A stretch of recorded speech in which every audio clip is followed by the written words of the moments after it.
Hi everyone, thank you for joining me in a four-part series where I am going to cover all the changes you've heard about in real estate and also clear up a lot of misnomers about what's going on in the real estate industry. I have already met with many of you that are current clients, and you understand this. We've had the conversation. And for all of you that are future clients, hopefully after the next 3 months, these videos will be not important and no longer valid because everybody will understand.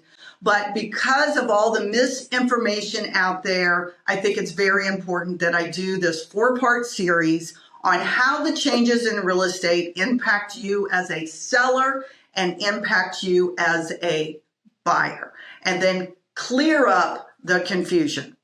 In this part one series, I'm just going to go over the date changes have to happen and also what exactly the change is so that we can then dive into how do you handle those changes. There are only two changes in our industry. And that's important to understand because if you read all the news, it's fake news like everything else we read or get right now. It's a lot of hype, and the loudest hype gets the attention. I will tell you, in our business, the only two changes are this. Number one, as of August 24th, all of the data in MLS that says we are willing to pay a co-broker fee for the buyer's agent will be removed from the MLS. It will no longer reside there. That's change number one. That's actually going to happen with the San Antonio Board of Realtors on August 17th. My company has already removed all the fees from MLS ahead of time, and we are posting broker compensation agreements on our website for co-brokers to be able to have. That's the first change. Why did that change come about? Let me clear this up. It has nothing to do with the fact that buyer's agents will no longer get a co-broke fee. It has nothing to do with that. It has everything to do with the fact that not all states practice real estate the same. And as we know in every industry, there's good agents and there's bad agents. And unfortunately, not everyone works the same. So some agents were able to sort, that's the key word, sort the MLS by what they were going to get paid as a broker fee and then steer their agent to buy something, and that's illegal. It's also illegal to steer someone to go buy in a certain section of town, for an example, or steer someone to only buy from this one builder. I think that clearly defines what steering means when I give you those examples, okay? That's obviously an agent that you don't want to work with that is not looking out for your best interests.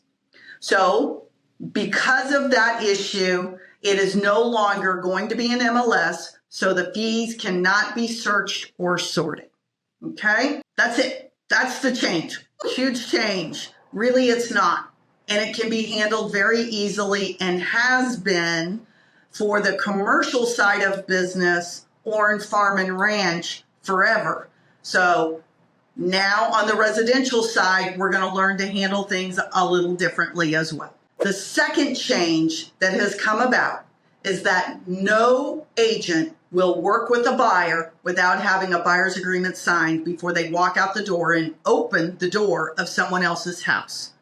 And that's simply because the conversations weren't being had and the buyer did not understand how their agent got paid because people weren't doing their paperwork correctly. So now, if you want to go see a house, you will have to sign an agreement with someone. The terms of that agreement are negotiable, just like they've always been. This is nothing new. But news will have you tell you that this is new and buyer agents are out the door and out of luck. Well, if you put on your buyer's shoes, I don't know many of you that don't enjoy having an agent work on your behalf or represent you so that you know your best interest is being taken care of.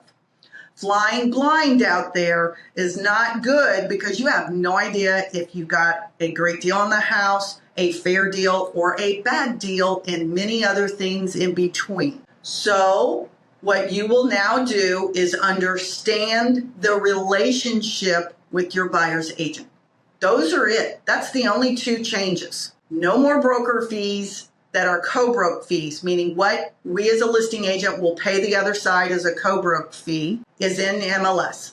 That's change number one. Change number two, before I show you a house, you will sign a buyer's agreement. And it states how I get paid, just like all buyer's agreements always have. That is the only changes out there. As I go through the next series that I send out, I'll address those two changes specifically to explain them. But I just wanted to start clearing up the confusion of all the information that you may or may not have been paying attention to. Thanks for joining me on this part one of 4. I'm Missy Stagers, broker owner of MStagers Realty Partners, and we're here to answer your questions. You can always give me a call, send me an email, text me, all the other measures, and I'll be happy to answer them. Thank you.